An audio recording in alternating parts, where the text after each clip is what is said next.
All right, we rolling. What's up, fellas? What up? What up? What up? What up? Oh, that energy sounds horrible. What's up, y'all? What up, brothers? Yeah, please sip the water. I know. James, what's happening, bro? Hey, I'm feeling good, baby. I'm feeling good. What's been up? Rough week, but I'm feeling good. What happened in the week, bro? Oh, we got a toast. Nah, we will. We'll get there. We're going to get there. Right. We'll get there. We'll get there. We're going to jump straight in? Yeah. Just want to hear brother's week. Let's go. Oh, no, nothing I can share just yet. It's just like when you do life with a lot of people, yeah, you by extension, like Pookie was saying last pod, you gonna have to go through with them. You gonna mourn with them. So yeah, it's one of those weeks where you got to mourn with them. You gotta help carry your brother a little bit because it's not me. I'm saying like people around us, but it's like five different things going on. Yep. And some people would call that like what, spiritual warfare, whatever. Oh, okay. Yeah, man, it's a season of I don't know what you call it. I don't try to over spiritualize stuff. And when it's a bunch of people thinking about breaking up their marriage, a bunch of people having funerals and stuff like that, that's tough. Yeah, that's a tough time. I mean, I think it's worth talking about because nobody wants to act like life is just going to the movies and having great dinners and, all the time. All the time. Oh, I was at the concert. Yeah, everything is great. I mean, I did have a rough week, but the highlight though was pretty dope. We were at a dinner party with a bunch of singles, and we were talking about dating, like specifically, like it was intentionally like it was a hookup.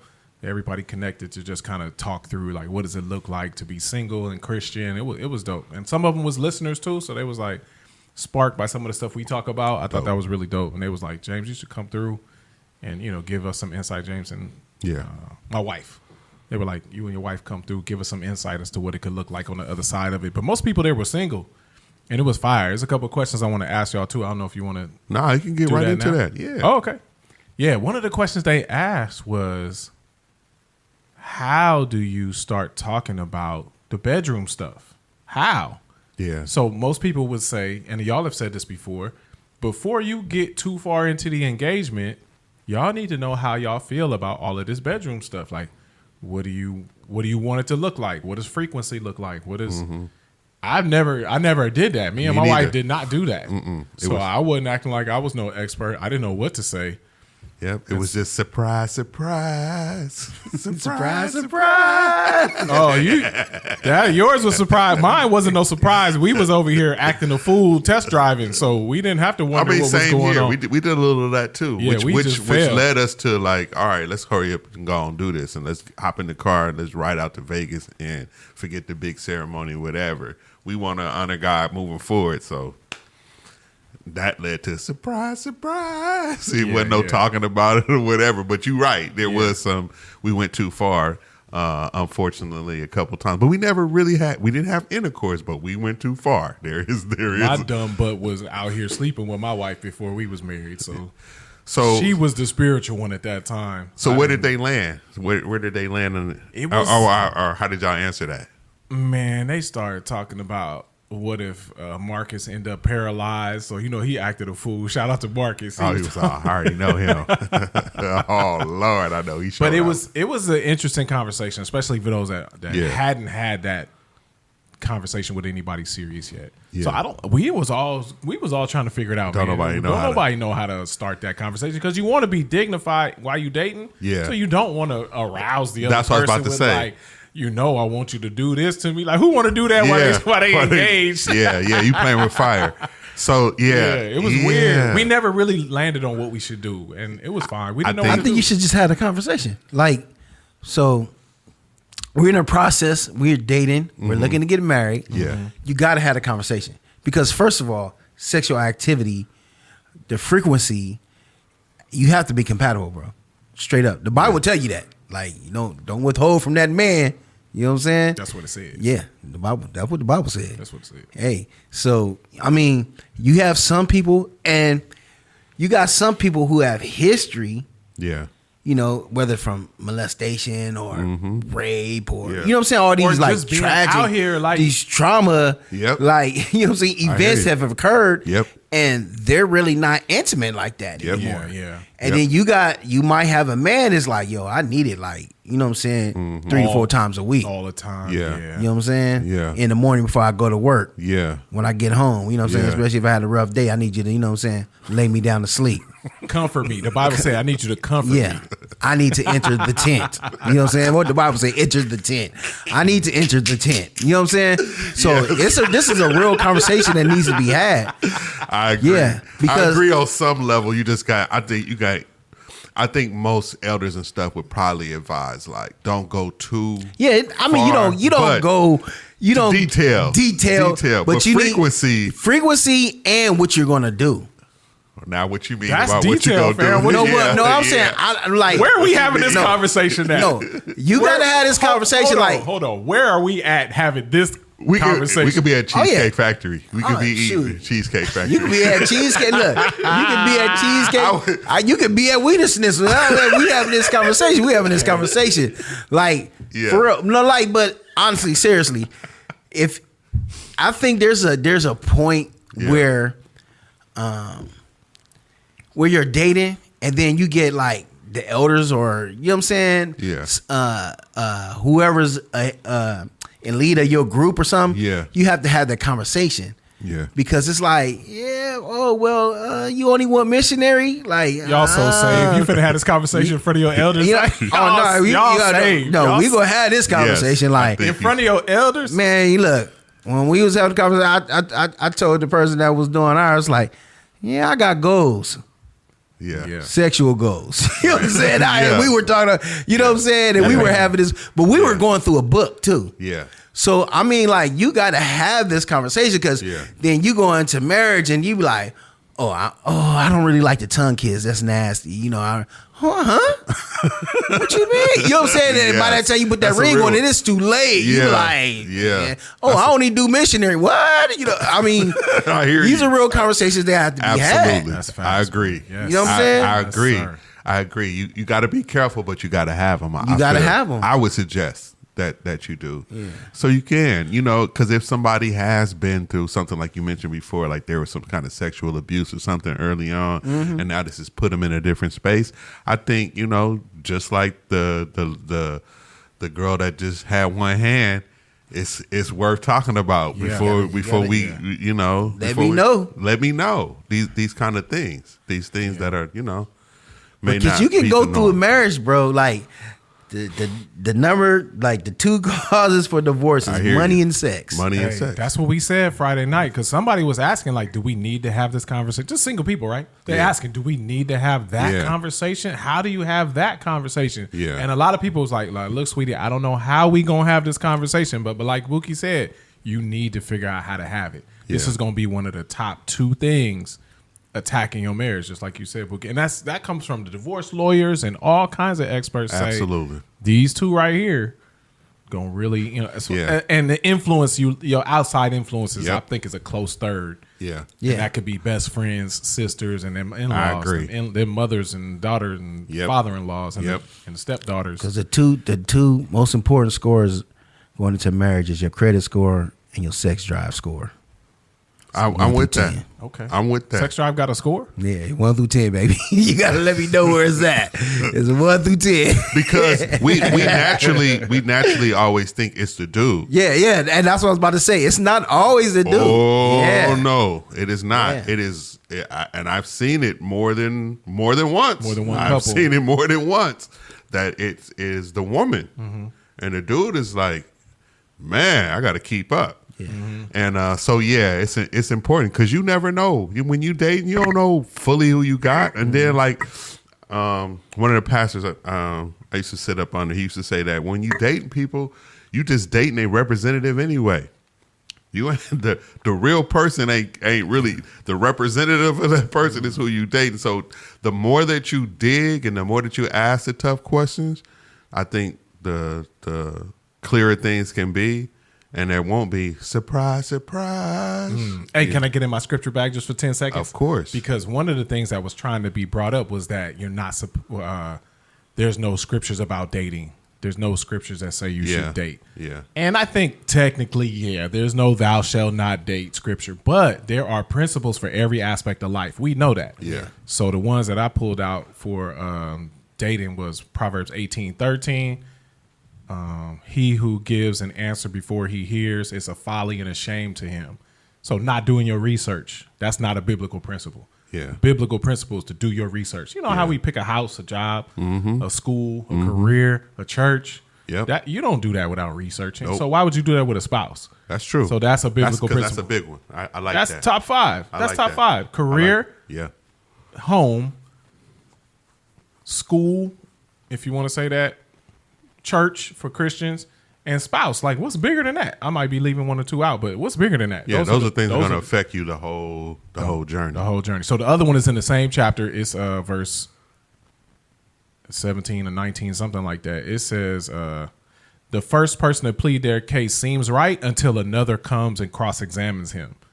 So that's that representative you're talking about, that person that you present yourself as first couple of dates. Let me find out who you really are. Thank you. That's why Christians have to date. I'm coming with the hot take. Not only are Christians supposed to date, I would say Proverbs 18 says Christians have to date. You have to do some kind of research to figure out who this person is. This is too big a decision. And I say research his family and friends too. Yeah. During that dating process, as soon as you can, try to get around his family, see or her family, see how they interact or not interact. Yeah. And same thing with the friendships. So I want to be fair. Somebody might be saying, no, Christians should not do dinner and movie. Okay, if you think that that's what dating is, that's okay. You don't have to do dinner and a movie. You don't have to do that. No. If that's what you're answering, if when you say Christians shouldn't date, if you're saying Christians should not be doing dinner and a movie by themselves and go home and try not to be all over each other. Okay, you can say that, but you have to do some kind of research according to the biblical wisdom before you get this deep off into a relationship. It's a big decision. Stop telling people not to date. Just start being more accurate about what you're trying to say. And red flags is when they don't want to bring that person around. Like around the crew? Yeah. Like, hold on, you dating so and so? Like, oh, you dating somebody? Yeah. Why we ain't seen it? Oh, you been in a relationship with this dude for 3 months and we ain't met him? Red flag. Like, come on. Yeah. You hiding something. You know what I'm saying? Like, exactly. Yeah. Everybody agree. should know. Family and friends, we should know. Yeah. And I told my kids is in high school. Yeah. And I told my kids already, bruh, we doing background checks. You get with somebody, we doing background He checks. said we doing background checks, He blood making work. he can make some phone calls and find out some stuff. Like, That's yeah, what I he's need to talking know. about. I need to know that your other you know what I'm saying, Yeah. family history, bro. Yeah, we'll keep the rest of that off the record. Yeah. Just know. Yeah. Just some checks. I need to know. I need to know the history. But I that's a part of being I think good parent. You know what I'm saying? You're trying to protect your kids. What are you gonna do? You know what I'm saying? Just let them just be out dating whoever and just acting like, oh, it just works itself out. Nah, we need guidance. My grown butt still need guidance. Go ahead. The kicker question was the one where it got spicy. What's that? Was the bedroom stuff when y'all still mad at each other. I didn't think that was gonna be a thing, but that one. What you mean? Moving past y'all disagreements and just forget what we mad about. We got needs. Yeah. That type stuff. I was like, nah, man. You blew that bridge up. They need to go listen to the blowing the bridge up episode. For real. So they were saying, forget that bridge. That's what some people were saying. Like, forget that bridge. I'm talking about people that had been married. Yeah. Was saying, oh no, we push past that and just we get it in anyway. We'll figure the rest of that out tomorrow. that's good. I was like, You don't think so? You don't think so? I didn't think it was wrong, but I felt like that don't seem like the average person's vibe. Like when I'm not feeling you as a friend, I don't want to do all that other stuff either. Like we not even getting along. You think I want to? Nah. But I wasn't saying you can't. No, I I'm hear saying you. that ain't I my hear you. speed. We're not even. We don't even like each other right now. We Yeah. finna do that? well, it could help it get back on path too. That's another thing. Okay. Because if it's right, you apologizing. Yep. In the midst of it all. You are apologizing. Apologizing. Your brother can quickly be like, my bad. My bad. My bad. I'm sorry. The pillow talk get good, Mookie. I'm sorry. Sorry. I see all my wrongs. I'm telling you. So it could, but I hear you, James. It could also be, and I'm just speaking from the man's side, it could be a selfish thing too. Mm-hmm. You know, and it might not help you get on the right path. It could be, I just got needs. Like, and he might not get to the conclusion of, oh, my bad or whatever. He just get his needs met and then still want to be on one. But to me, from my experience, that's kind of hard. Like, if we have a good time, I'm not gonna exit that with, I'm still mad. Like, like how can you be? You know, I'm thinking, but I hear you. Yeah, it sounded toxic to me, man. So if one of them don't want to do it, this the only reason Yeah, why. that's what I say. If it's one, because it's usually hard for a woman to get involved if she really mad. If she really and mad, the emotions ain't right. Yeah. The emotions ain't in it. But if she like, I still got needs and go on, I'm like, that's not probably a bad situation. And to be in. I can't see that being enjoyable. That's another thing. Yeah. Yes. I can't see that being enjoyable. So that was one of the points that was being brought up, just like y'all saying. The other one was, it wasn't just the guys saying that we should move forward. It was a couple of ladies saying like, no, this might help me forgive. Yeah. And I was like, okay, I don't agree, but I get that. But I didn't agree. I was like, I don't even like you right now. I don't even want to be around you. Why would I want to do all that?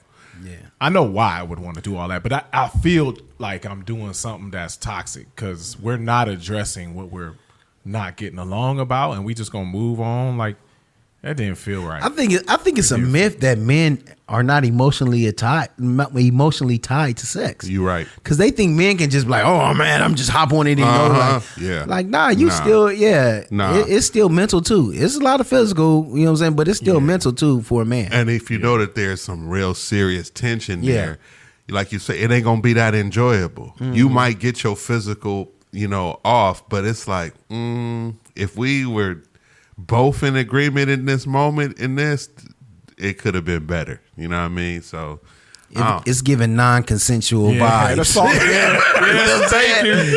I'm so glad you said that. Yeah, I didn't want to say the word, but you know what I mean? He's giving non-consensual vibes. He's feeling like assault. Yeah.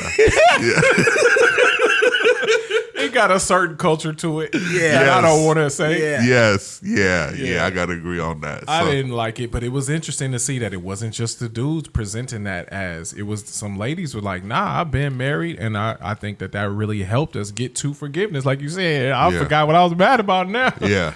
But I was like, nah, man. And I like conflict. I think conflict is, like I said, like the way I say it is real, like extreme. Like the price of peace is war. That's the price of peace. In order for us to get to peace, we got to have war. Like some of these enemies got to be laid down before they can be dealt with. Like you can't just go past what I did or what you did and keep acting like everything was okay. Somebody got to say, nah. That's why I like the bridge concept, because I think it makes sense. Like, no, you ain't getting over here until we handle this. And we always said this act that we all enjoy is hardwired to make you deal with your emotions. And most of us guys would turn that off if we left to our immaturity. We'd turn them emotions off and just be physical. And God is like, nah, but the person that you with ain't usually gonna be like that. She got her emotions connected. On the average, her emotions are connected to the act. And most of the time, when you ride over a repair bridge, that ride is smooth. Boy, tell him, Bookie. Smooth ride. Smooth. It's freshly paved. Yeah. And it's smooth. And you think all the bumps and potholes are gone. Gone. That is funny. So yeah. Anything else, James, from it was. From your time? I wish I tried to get. Man, we need to have a whole little conference. You know what I'm saying? I'm really bad at this with all the singles. Bring them all together. Let's have a big conversation. They looking for you, bro. They look. I tried to get you. They looking for you for sure, Bookie. That'd be great. Yeah. Bookie, anything happen in your week? My week. What happened in my week? It was Jazz Festival week for me. Oh yeah. Yeah, I got to. Did I talk about? I got to meet Stevie Wonder and all that. No, you didn't talk about. that I got part. I got to meet Stevie Wonder this weekend. Now, Stevie can see. Now, I don't care what nobody say. I saw that picture. and I saw his handler or whoever Yeah. that you sent us. They all looking in one direction. It was a party going on up top. We all looked. Stevie was looking too. Like, I think Shaq was right. You know what I'm saying? Yeah, Stevie could see. Man, woo, man, it was a long work day. 8 in the morning, 8:30 at night. Yeah. Gardena Jazz Festival. Will Downing. I'm not real familiar with him, but he's dope. Take 6 was the headliners. Yeah.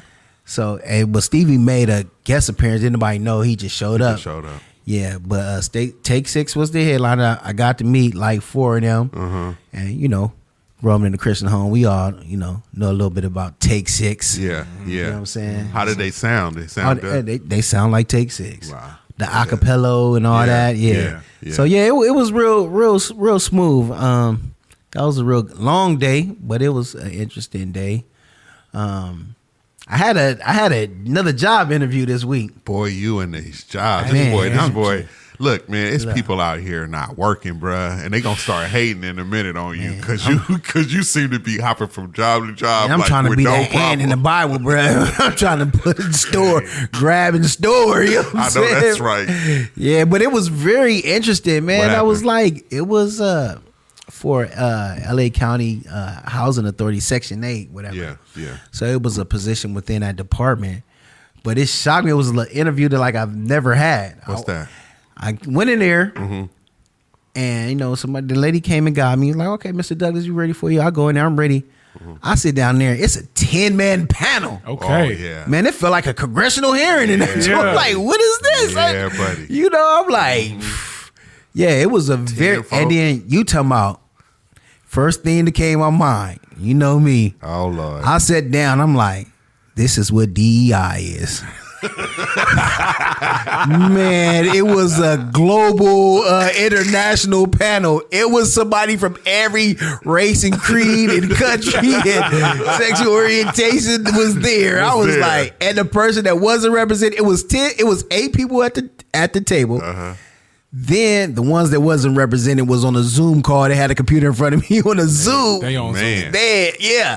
I was like, yo, this is really different. LA, the city of Los Angeles want to make sure DEI is in effect. Dang. 10-man panel That's for a that lot position. of people, bro. For a position United in Nations, interview. Man, it was the United Nations, bro. I'm talking about like everywhere from Africa, from North Africa to the islands to Southeast Asia. I'm like, yo, yeah. It was like, but it was very interesting. Yeah. I think I did well. Yeah. Threw it up in God's hand. James don't like for me to tell the Lord, if it ain't for me to close the door. He don't like that. He don't like that. Yeah, he don't like that. Oh prayer. man, I'm so glad you brought He that don't up. like that. I'm so glad you that was brought my that up. prayer. If it ain't for me, Lord, what I mean? Yeah. I don't. I'm cool. Because me knowing me, Yeah. the door closed, I'm gonna still try to pry that joint open to get back in there. You know what I'm saying?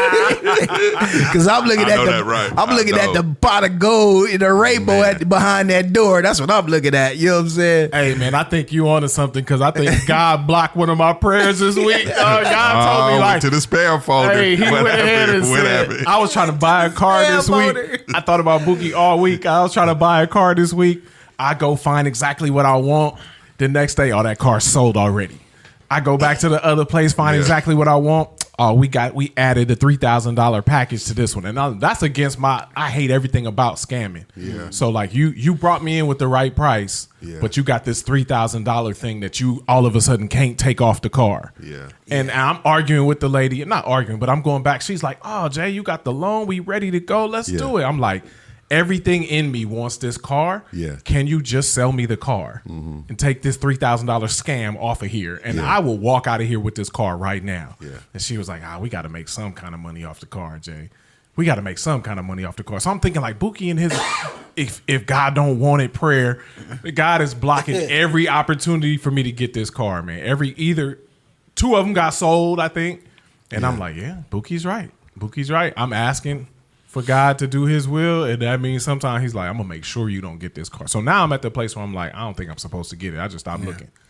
So I guess I agree. I stand corrected, Boogie. I want God to block anything that I'm not supposed to do. Plus, he knows what's coming down the road. You know what I mean? It could be a lot of stuff coming down the road. My mom, we was sitting and having coffee the other day, and she was telling me that about my cousin who's that was in New Zealand or whatever is trying to like get this spot for his mom, and he was upset because he couldn't get into this spot, and he was just mad. He was trying to push it, and he was like, man, I might have to go over to dude's head and try to see what was going on or whatever.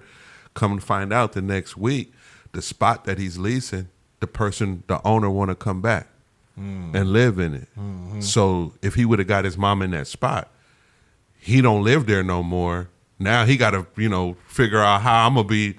So it was like, man, hold tight. You don't know what God is doing. And that's what she was sharing with him. So you never know. That's the dope part about having an all-seeing dad. Yep. You know what I mean? You got an all-seeing, all-knowing dad. And you be like, I'm just like doing what I'm supposed to do. I'm taking care of the next step. I need another car. So I go after this, go after that. But like you said, Bookie, he came through with like, not right now, bro. Not right now. Just trust me on this. Yep. Not right now. So after I see like 5-6 blocks, I'm like, okay, well, all right then. Obviously, I'm out. I'm out. I ain't going to keep arguing with you about this. Ain't nothing I'd have to have. So I'm all right, Bookie, you right. Block it.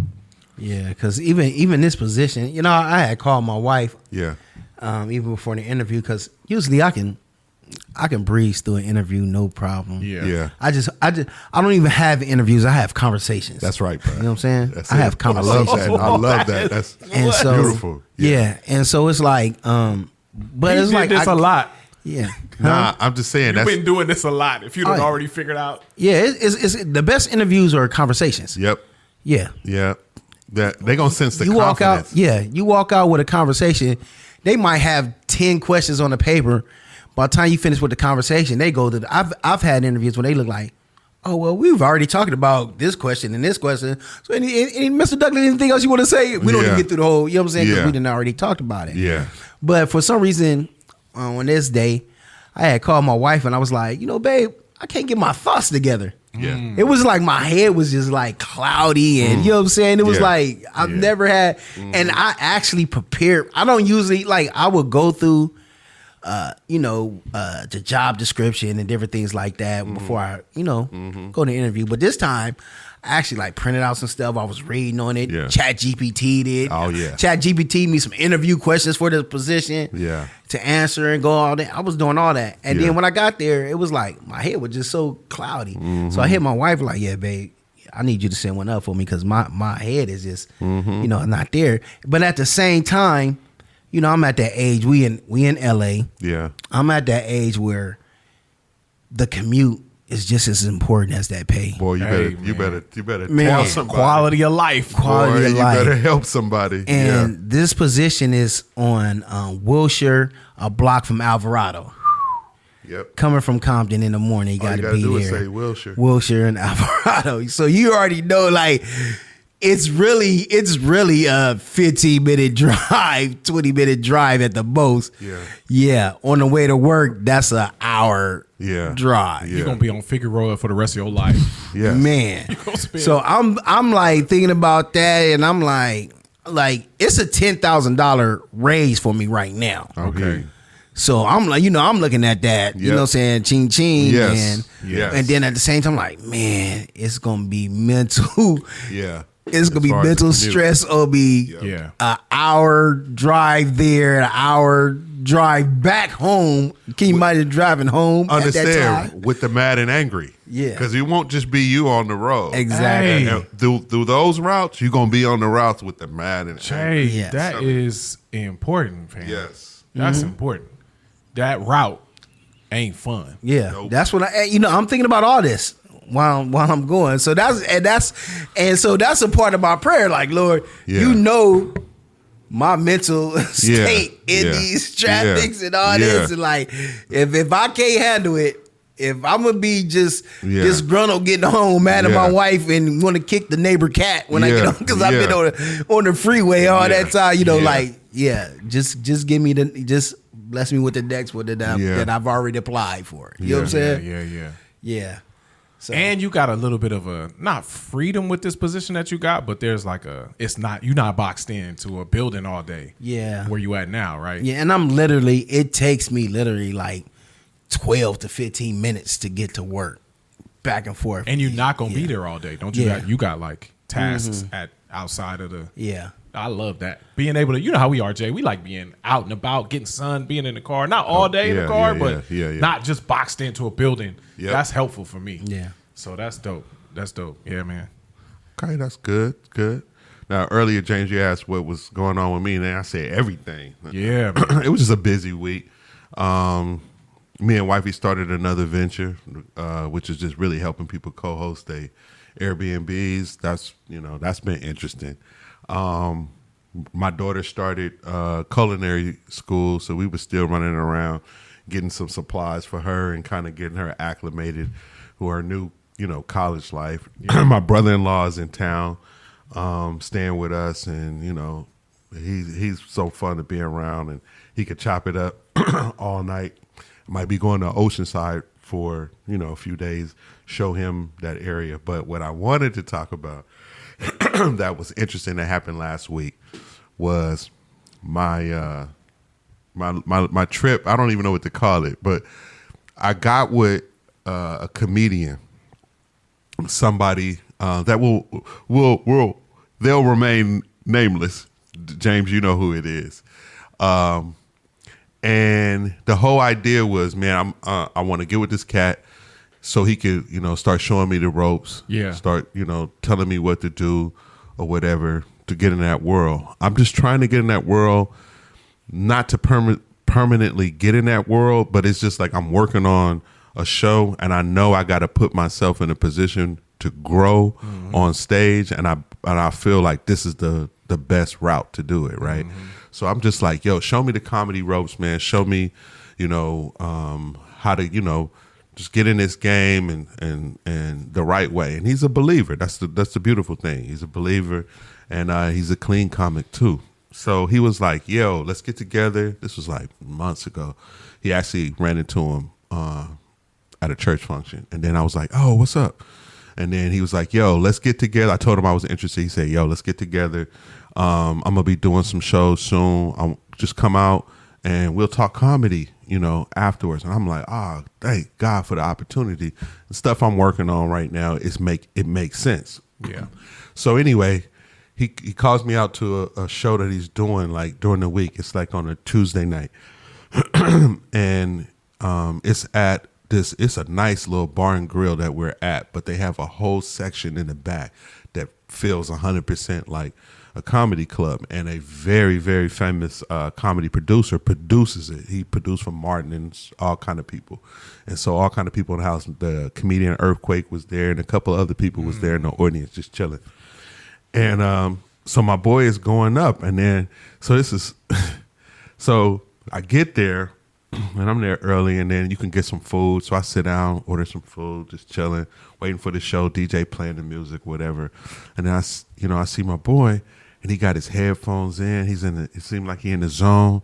He got his notebook with him, and he keeps jotting down stuff. This is after we speak and all that. And I'm just watching him, I'm like, oh man, he probably gonna tear it up. He about to rip this stage up. This is what it's like to be in the zone. All that. That's what I'm thinking. Yeah. So then first couple people get up, do their thing. And then they come to him and be like, oh, you up next. And I'm sitting all the way in the back because I want to see the whole scene. I didn't sit all the way in the front before. And that's a dumb thing to do in a comedy show. Anybody, don't sit right in the front because you're going to become part of the show.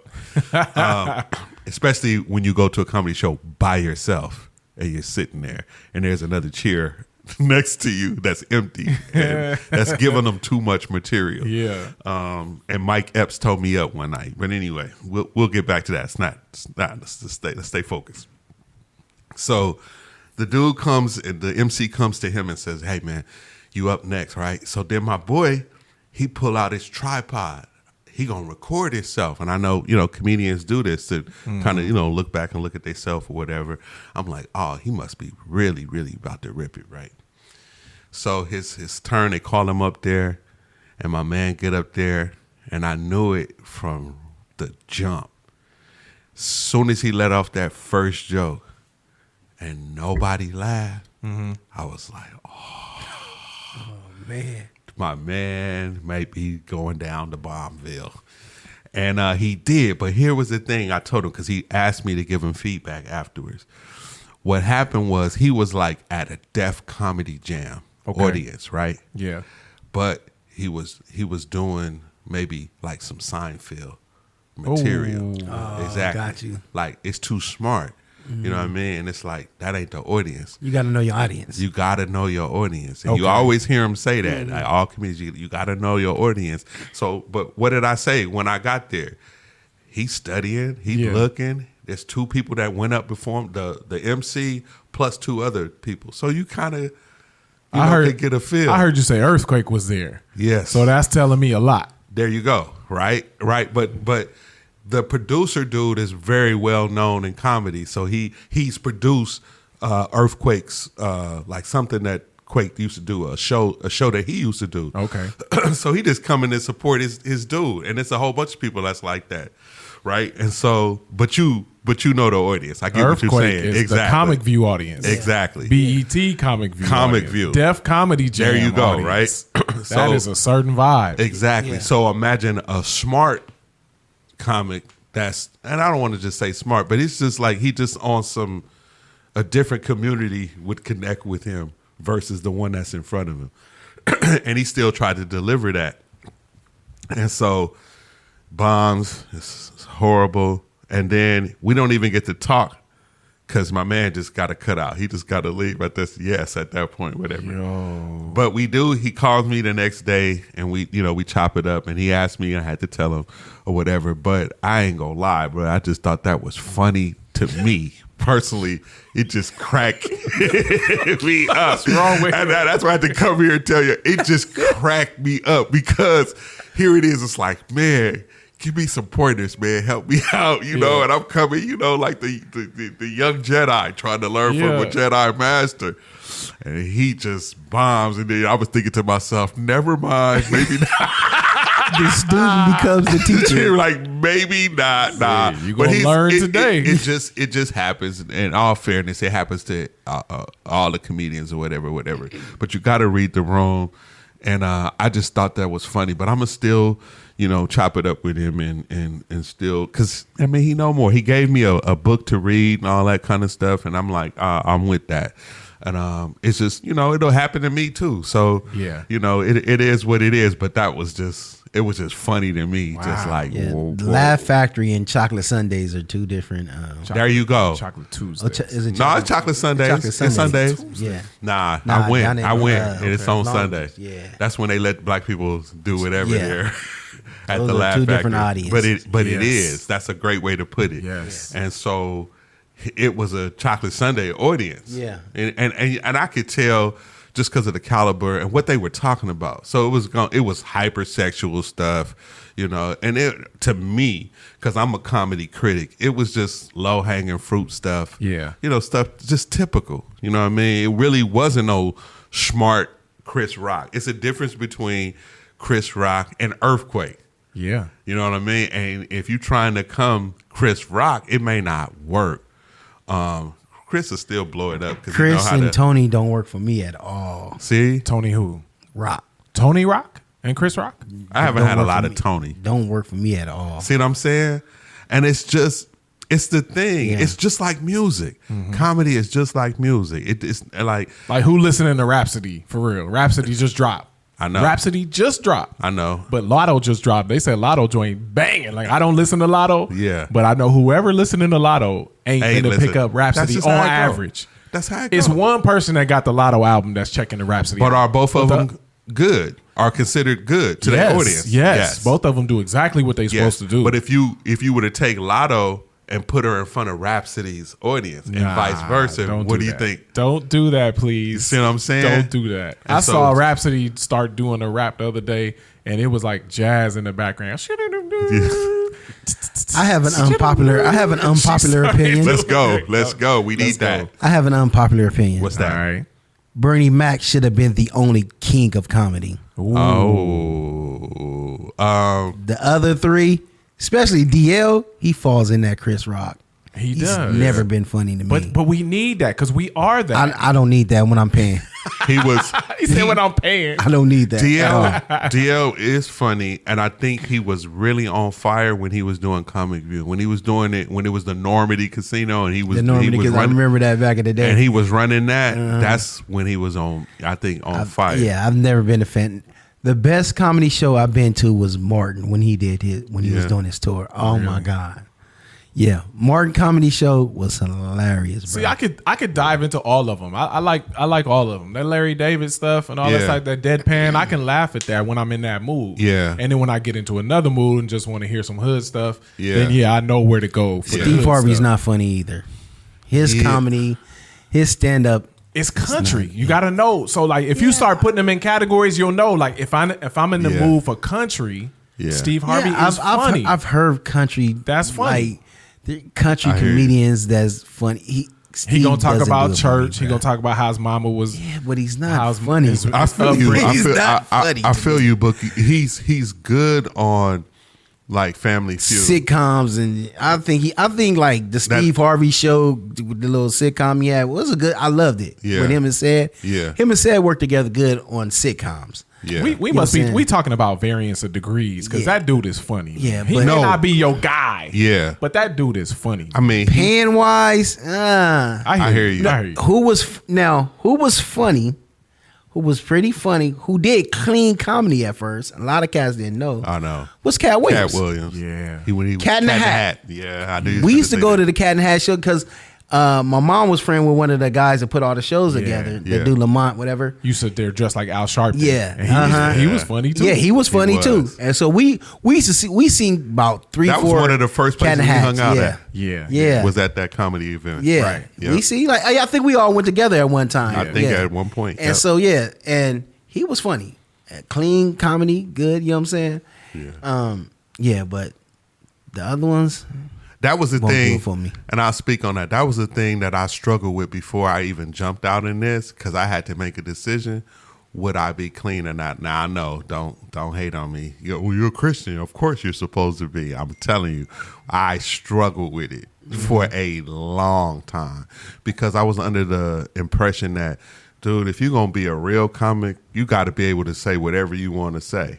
And then I'm like, yeah, but if you want to be used by God, you're going to have some discipline of your tongue. You just can't just be saying, whatever. So you're going to have to learn how to, fix it, to make it still. But it just, I honestly wrestled with that for a long time. And I'm glad. I mean, I've landed on being as clean and authentic as I can be.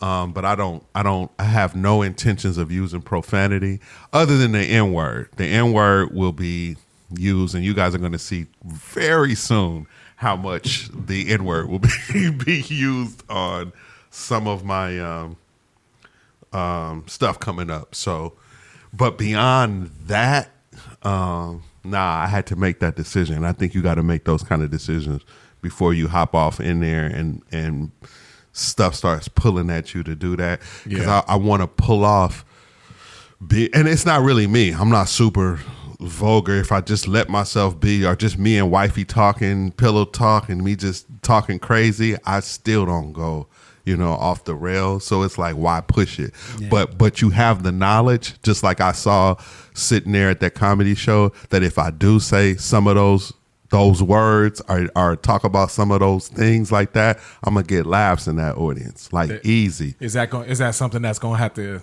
you're gonna have to come to terms with how you want to deal with that? Because you said it was low hanging fruit. Yeah. So if you do I want to go down those tropes, those classic tropes? I think, and I've been watching a lot of comics that are not, like, especially this young brother. His name is Josh something, but he dreads dude. Yeah, I've been seeing him. Yeah, but if you notice, he don't curse. Yeah. And he's still funny. He tells his story. Super And I don't funny. believe he promotes himself as a clean comic either. He may, but from all the stuff I've been seeing, and he's kind of smart, he kind of the storytelling type. And so I see it done. I mean, talking about Seinfeld, his thing was he wasn't cussing either. But look how big he got. Now, I know that probably wasn't your comic right there, Bookie. Not at all. He falls in the category. Josh Johnson. Josh Johnson. He's starting a bubble too. Like, don't be shocked if he end up in that space with the politics cats, like you said, Charlemagne and them. Don't be shocked if what's the dude from South Africa? Light skinned black dude from South Africa name. I know who you're talking about. Don't be shocked if Josh Johnson end up in that space. Cause he's got that political humor. Like he did a bit about watching the debate. And he said it seemed like an old man in a wheelchair about to run over an old man on a cane. And he said it took so long. He said he knew he should have did something, but it wasn't. He just wanted to see what was going to happen. Yeah. And he set that debate joke up so tough. I was like, oh yeah, he got it. Yeah, because he had us set up for like 5 minutes. Yeah. Josh Johnson is bubbling. He's a slow burn, and I like that. And I don't see that a lot with black comics now. Dave Chappelle is great at that too. Man, he's a master because he can tell you that long story, do a real legitimate setup without it feeling like a setup. Yeah. And by the time he come around to giving you that punchline, you like, oh my God, he set me up. And you go, Yeah. And that's just. And then they'll call it back 2-3 times later. Yes. You be like, what you been doing? You've been in the dojo. But the thing is, it's an art form. Yeah. It ain't.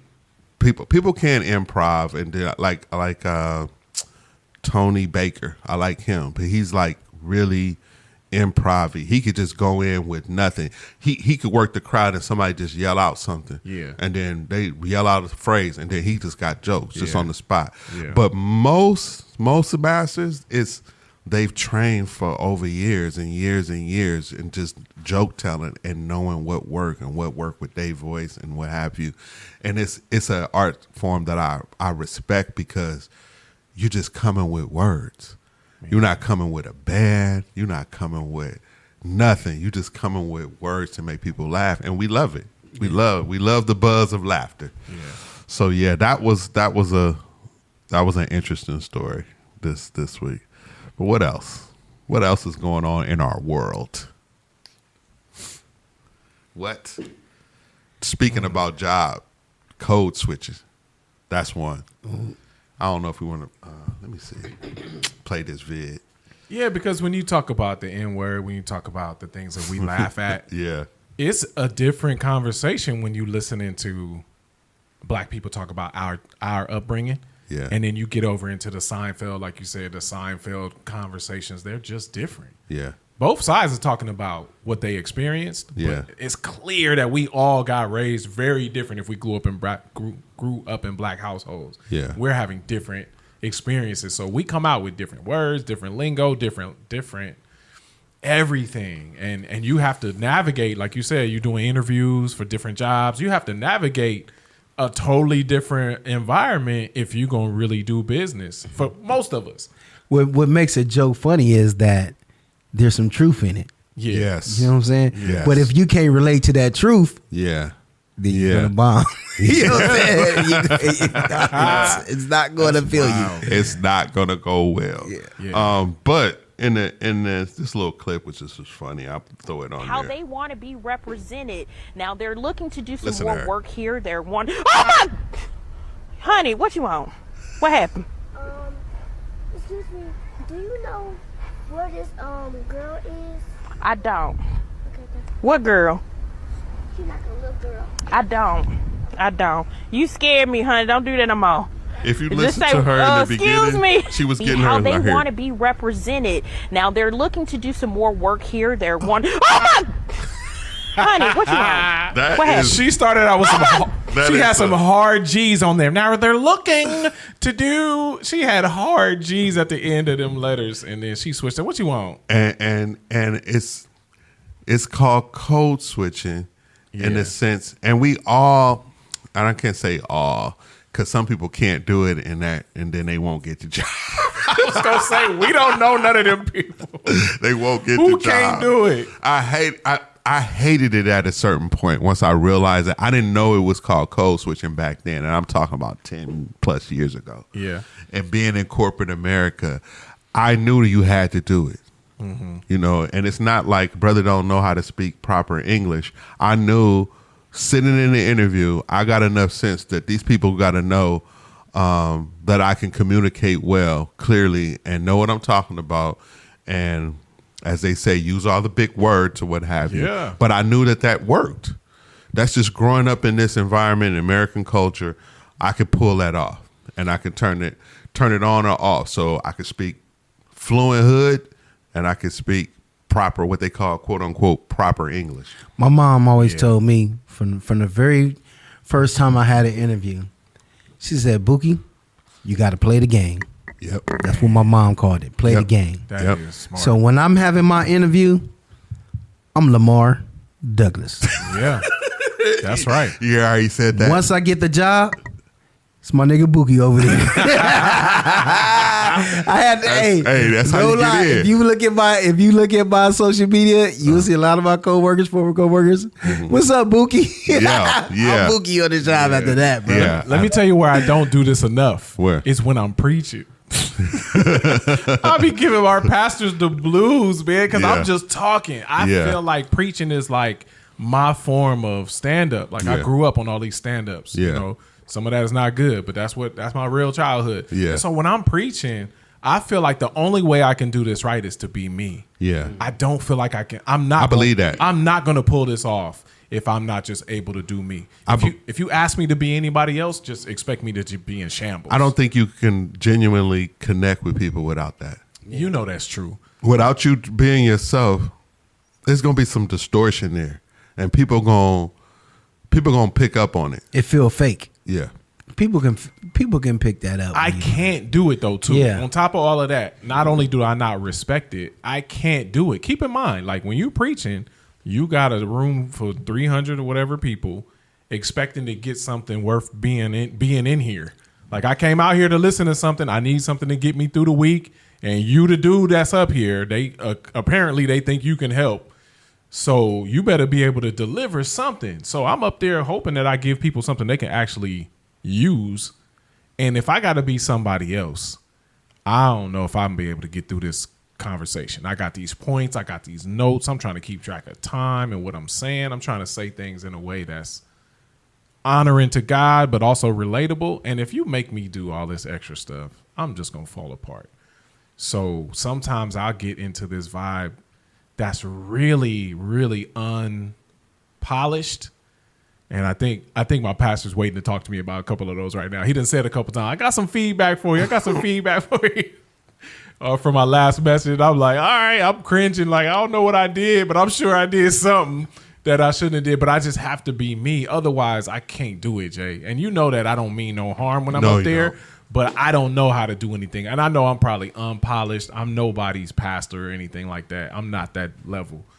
So it got to be something where he probably was like, next time you want to try to be, I'm a little bit of a loose cannon when I get to just, because I'm in my zone, like you said, just like a comedian would be. I'm in my bag. Yeah, but then they'd be like, James, this is not comedy. This is the word of God, and this is about accuracy and clarity. This is not entertainment. That's fair. We're not here to entertain the people. That's fair. I think you got to know your audience. Once again, you got to know your audience. I've never felt like you was entertaining. Yeah. But you still got to be yourself. Yep. You know what I'm saying? And I think that's the key. Because this is the thing.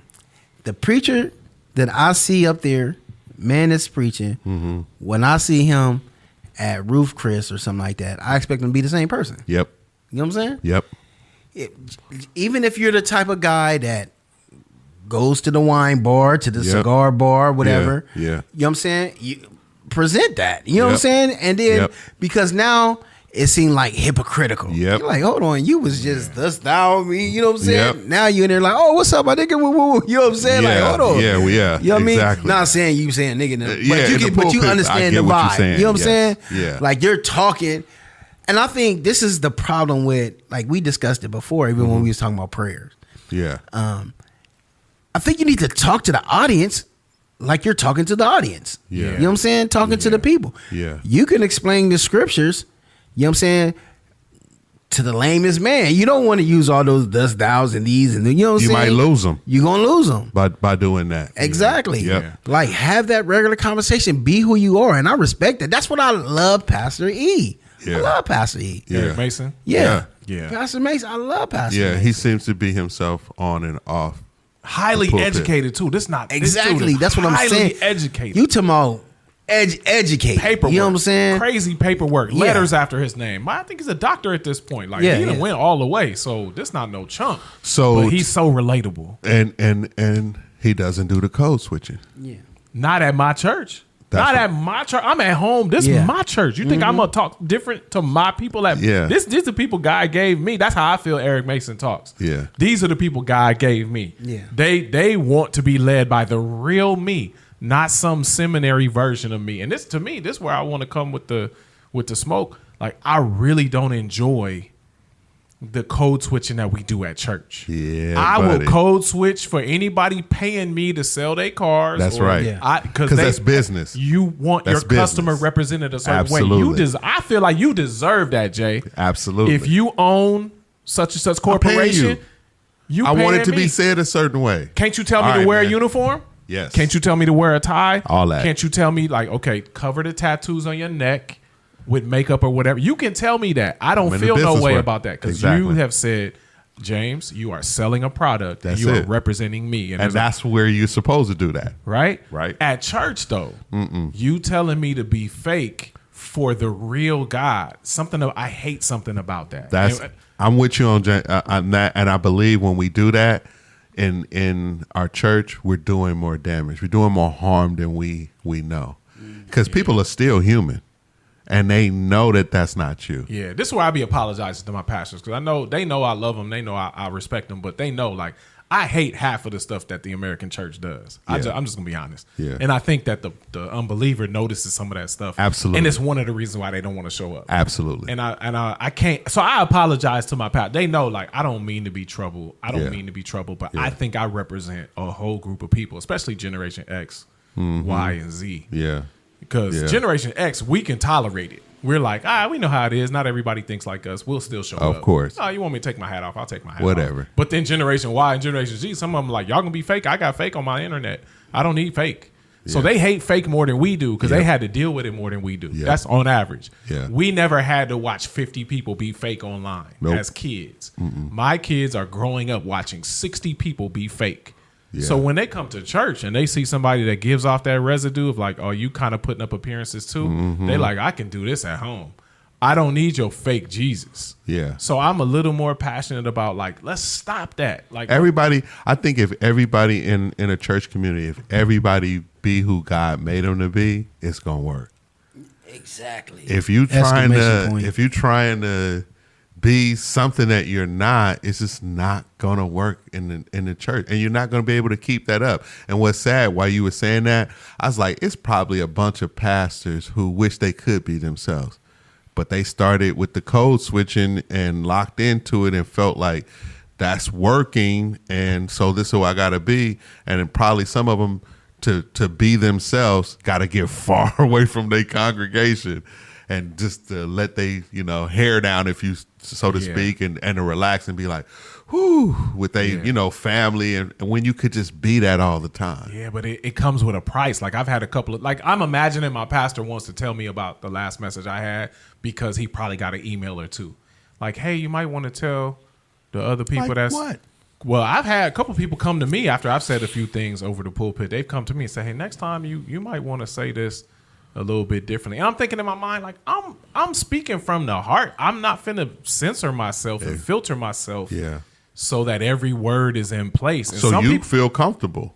well, I want people to get something out of what I'm saying, but I'm not about to walk on eggshells with every little thing that I say. Yeah, I think that would stress you out if you try to take all that in and then go preach your next sermon thinking about all those things that this person said and that person said. That, if it ain't sin, let's not. But that's the reality of a pastor's life. They are going to get those emails. They might have gotten them emails about what I said. You feel me? Like that's something we don't have to deal with. But on Monday, Tuesday, they might have to come back. I'm pretty sure. And they have to explain why they let me get up there as loose cannon and just go off on some tangent. But at the same time, I'm thinking that's No. the lamest people in your flock that's doing that. It is, man. It's just some of the lamest people who got time to do that. Now, I'm not saying that you can't critique your pastor, you felt some kind of way. But Jay. just from my knowledge and being around. Yeah. Now I've grown up in church, and I've heard hundreds and hundreds of stories of pastor interaction with their laymen. And and the reality is sometimes it's just, a lot of times it's just the same people with the critique. It's just, the same few people with the critique. Now, you get a bunch of different people saying, hey, about something. Yeah, it's probably worth looking into. But after a while, sister so-and-so keep hitting you with the, what happened to wearing your tie? Or, what happened to, the things that just don't matter. Yeah. I'm just saying. It's just, I know they got to deal with that too. But, Yeah. I'm with you, Jay, but I don't know if everybody can tolerate that like we can.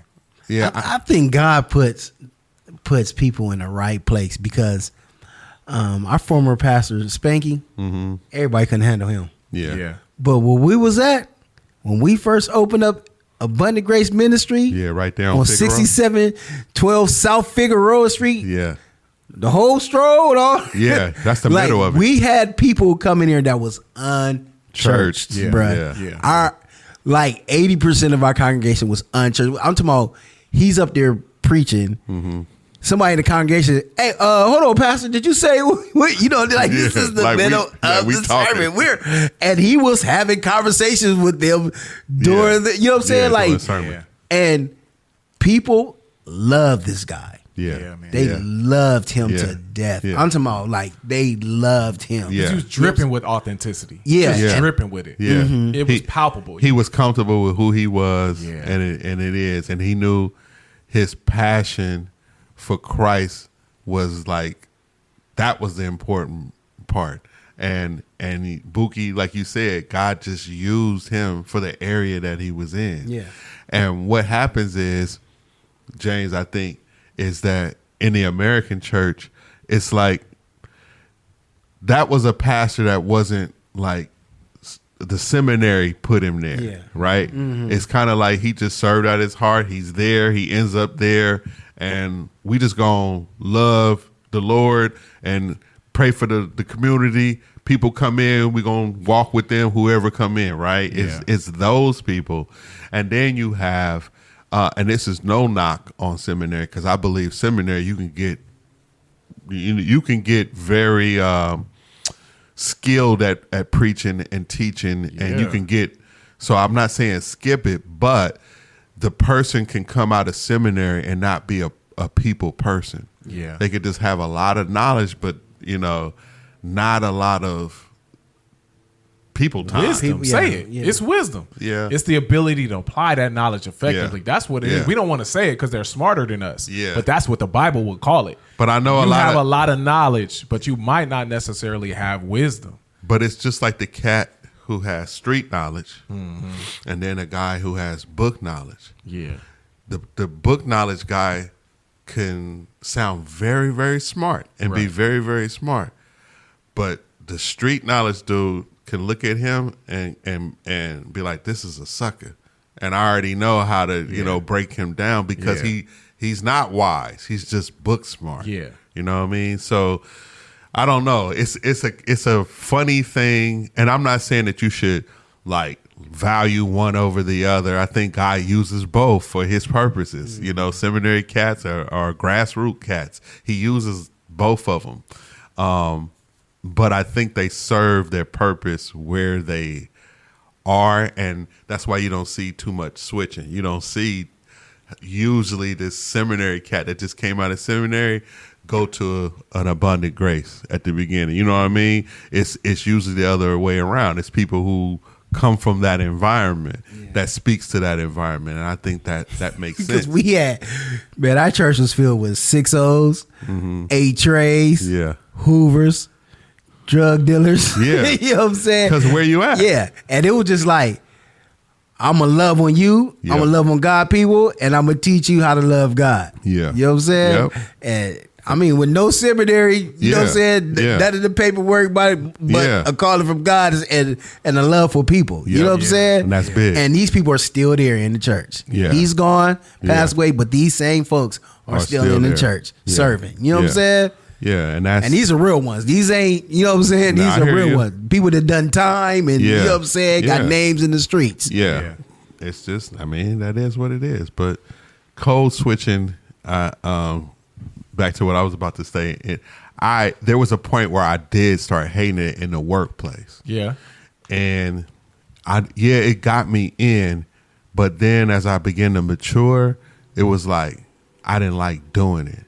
And it really like led me to try to figure out other things to get out, because I was like, I can't do this. My brother led me into corporate America because that's how he was getting down at the time. And I was like, oh, okay, this is how we get money. So I'm going to do like him. Right. And I'm telling you, I used to wake up and start loathing like wearing that what I call that clown suit to work and tucking in your shirt and, hi, good morning, Jerrold. Hey, good morning. And I got tired of doing it. I'm like, it something ain't right about this. Yeah. Like I gotta figure something out. And I used that feeling to start figuring some other stuff out to move, because it's like I can't do this. But that was my doing. I came in the door like that, and you know, and I'm talking like that, and all of a sudden it's like, man, something just kind of changed with this fella. Yeah, I like you said, I went from Lamar Douglas to Buki, but I didn't tell anybody. I was switching at all, and it was just like, dang. And then one thing I would do is, man, I always would cause a revolt at wherever I am. Let's all leave, because I'm always like starting at the bottom floor anyway, where people are like really getting treated the worst, you know. But you're supposed to work your way up, so I'm starting at the bottom floor. And then I start just like seeing how just corporate America, like for instance, I seen this recently, and they still doing this. How you ain't gonna get a significant raise, but you're gonna get a hell of a pizza party. You know what I mean? And they want to do it. And then I start being like, man, bump these pizza parties. Like, I don't care if we all get $3. The money that you spending on this. And then I was in customer service in the customer service heyday, when people was still calling people's phone and bugging them and all that in that days. And I'm talking like late 90s, telemarketing days, right? And you could get a job telemarketing anywhere, easy, right? So I would get there, and you'd be just getting treated whack and treated like children, but then they'd want to gas you up and be like, because on one spot they was like, oh, we having a customer service appreciation week. And they out there, you know, like the higher ups out there barbecuing for us and doing all this little stuff, but there ain't none of us getting raises. And I'm like, with all this money that y'all spending on this stuff for this whole week, man, y'all could just be just saying, y'all ain't gonna do none of this. Just whatever that budget is, bust it down and just give us a gift card, anything other than this other stuff. Target. And, man, I'm telling you, they would do all kind of stuff. Now, one thing was dope. Like when we won something, they sent us to a Dodger game and essentially let us use their Dodger suite that the company already had. Now I take that. That was a great experience. But still, at the end of the day, you ain't gave me no more money, bruh. Which is the bottom line. Which is why we here. Yeah. And then playing the game, like you code switch, you doing all the little stuff, but then they get you with your evaluation. And then so the way to get you to not be able to have to give you some money, you got to mess up somewhere in that evaluation. Yeah, and once I started learning the game and started seeing it, I was like, man, revolt. Let's go. And then I remember one spot was like trying to tell us that they was going to get rid of us if we didn't do a certain greeting a certain way. Yeah. And they was getting too gangster with it. Yeah, too gangster with it. So they tried to get your boy with that, right? Boy, I flipped it on him. First of all, that greeting is very Caucasian. you got a lot of black and brown people over here. We don't naturally say whatever that phrase was. Yeah. Before I went to HR, your boy was still there. They was not finna get rid of me on that. I found a loophole. You played the race card on the greeting? I slammed it down. I slammed it down. And it worked because it was a lot of us not being able to do it. I'm like, that's kind of shady. But I dipped. I ended up leaving that company. Man, I'm telling you, I worked for so many companies between the ages of, I say my first job, which was on Rosecrans and Central, which was the subway there in the 11th grade, all the way to, I could say like 23 years old.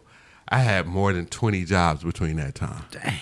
And I remember telling my grandmother that, and she was like, boy, you done had more jobs than I had in my whole lifetime. Yeah. But I could interview good because I could code switch. So I could get in. And I still did it now.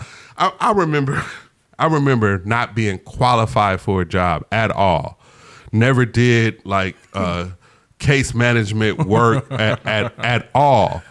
And I'm, to be quite frank with you, I couldn't even pass the drug test at this time at all.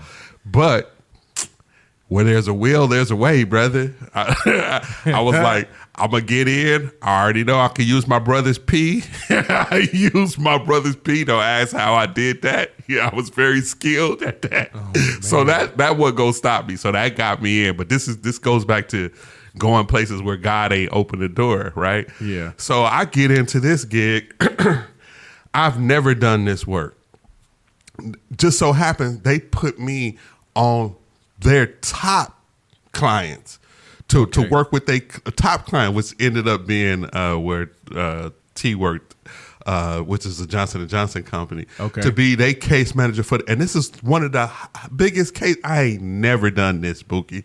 And so here I am, still faking it to make it. You got that mouthpiece, though. Got that mouthpiece, 24 karat gold, boy, spending in that interview. They like, oh, this is our guy. Man. I don't know what to do when I get in there. I can't juggle nothing. I'm in and out meetings. I'm getting accounts mixed up. Ain't you the one that's waiting on? No. That's and it's just, boy, I'm telling you, that was a life lesson. That was the only job I got fired from. All the rest of them I left. That was the only job. They was like, I didn't make a year. They was like, no, this is how they let me go. This was hilarious. I was like, because I was getting into this habit, like, oh, we finished, the kind of work is down or whatever. Can we go early or whatever? And that was happening a lot. They was like, oh yeah.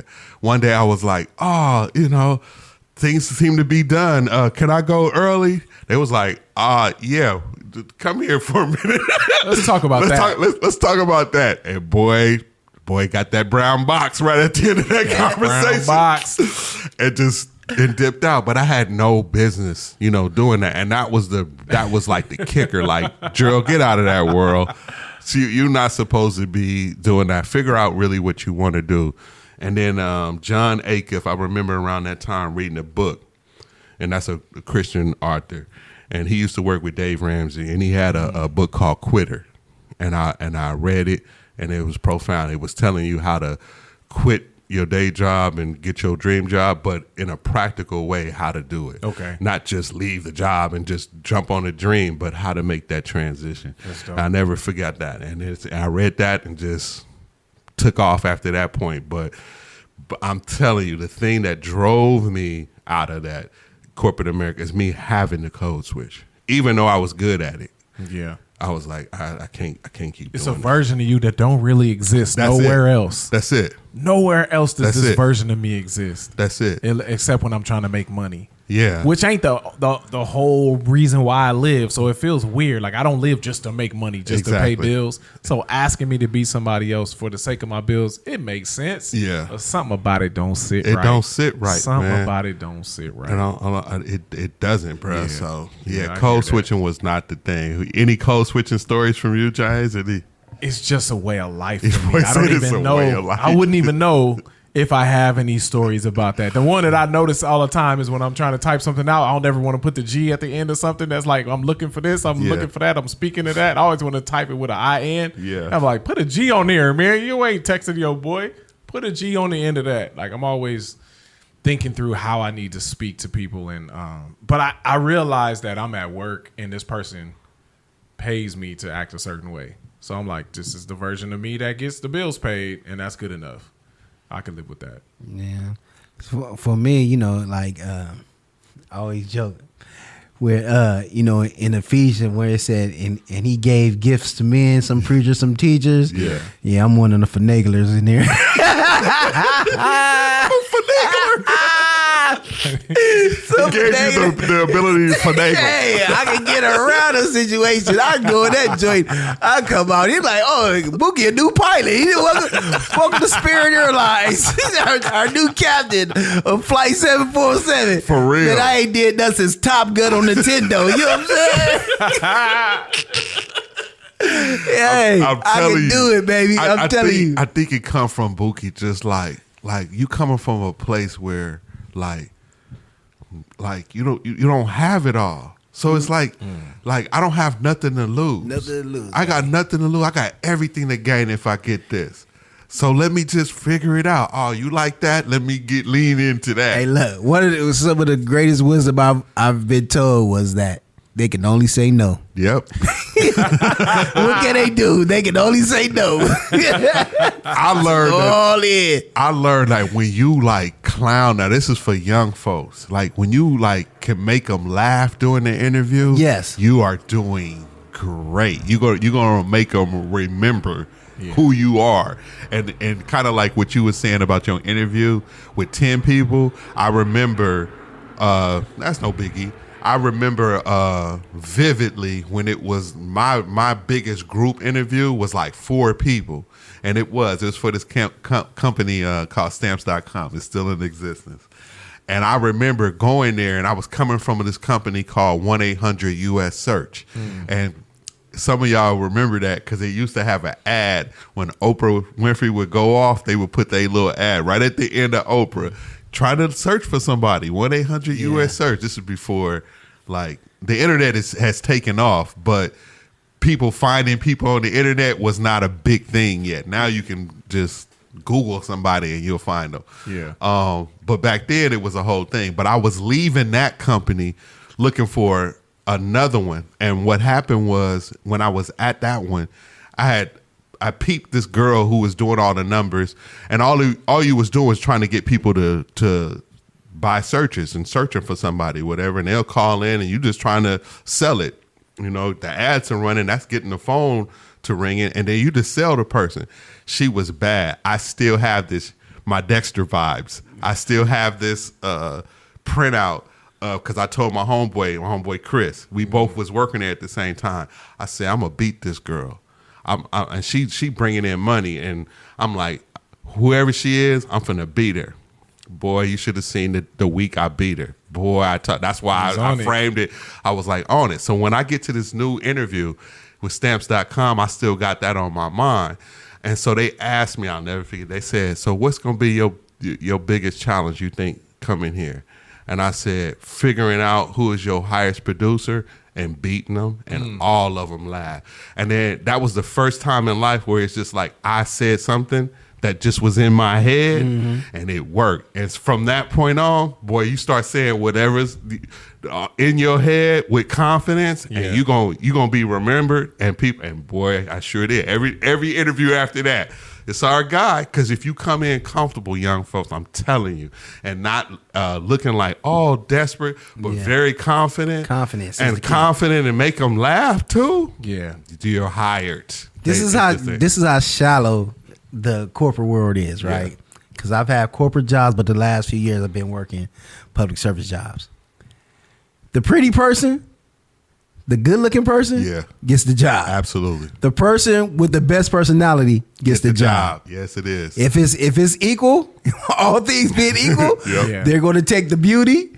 All things being equal, they're going to take the best personality. Yep.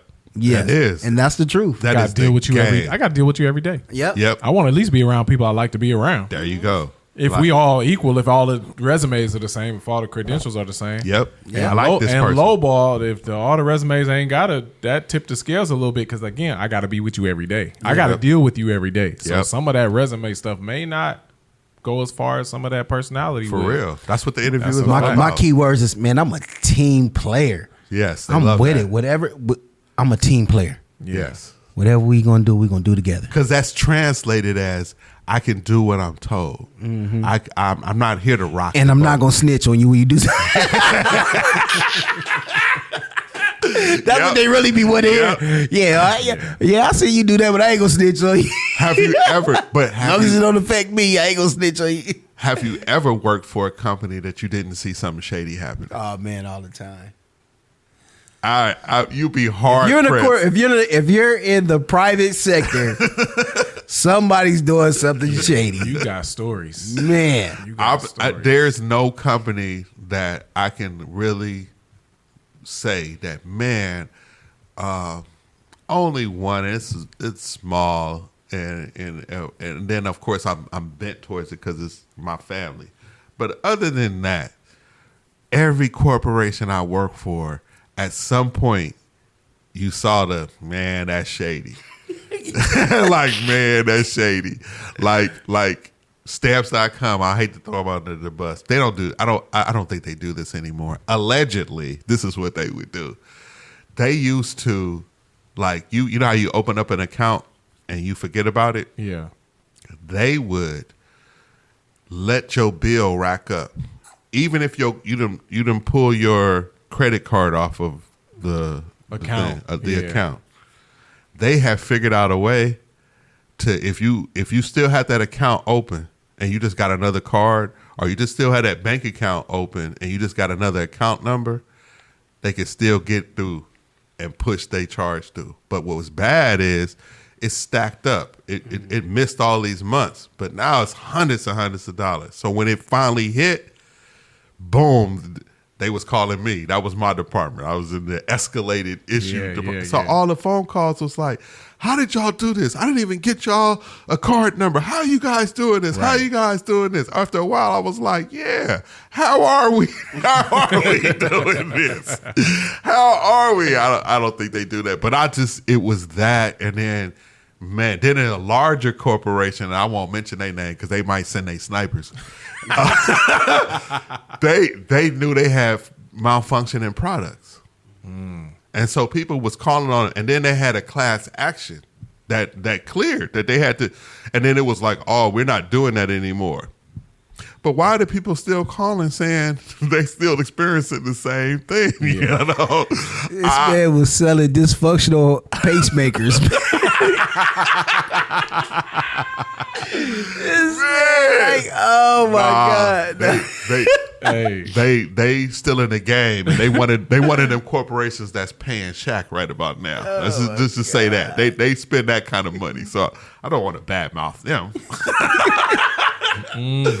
I had applied for that job back in the stamps.com. Yeah. I think it was in the city of El Segundo. I think that's the one I applied for over there. Yeah, they were originally like in Culver City. That's when I was there. They've moved. I think they're, I don't know where they are now, but it might be El Segundo. Yeah, You're right. Yeah, because I think they were like around the corner from my boy job over there, Carl's Stores or something like stores. Man, have y'all ever seen your street smarts like come into play in the corporate world? I saw this happen not too long ago where it was a big meeting and some people was leaving and they was downsizing or whatever. So they caught a few of us up front and said, hey, things are going to change. So just lay low. We're going to have a meeting about it, talk about it.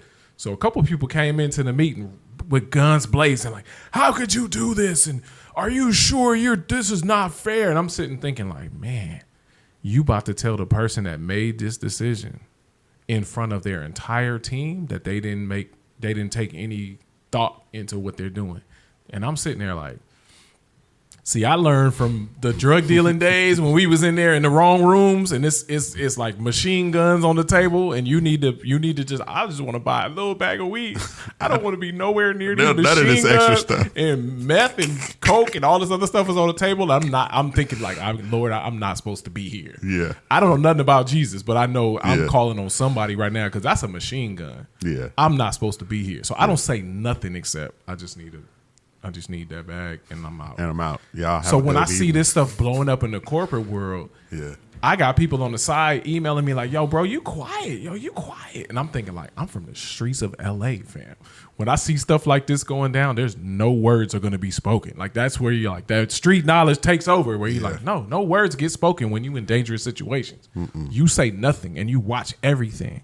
And I watched people just get themselves in that meeting, man. I felt so bad for the people were in there crying, but the crying and stuff, being nervous about what's next if you guys are laying people off, whatever. I get that. I've been laid off before. I know that don't feel good. Yeah. But to accuse the people who made the decisions that they don't know what they doing, I was like, boy, you have marked yourself forever. Yeah. I would never. And so many people was like, oh, you quiet. There's 2 or 3 meetings. They like, Jay, you quiet. And I'm like, I don't know nothing else. Yep. When stuff get this serious, like your savvy kicks in. Like, I'm not about to say nothing. Yeah. I could have a lot of thoughts and opinions. This ain't the time. This ain't the time to talk. Yeah. Shoot, I've been in meetings where management just like went in on somebody and did them dirty. After the meeting, I go talk to the person like, man, I feel you. Just remember me if you come back in.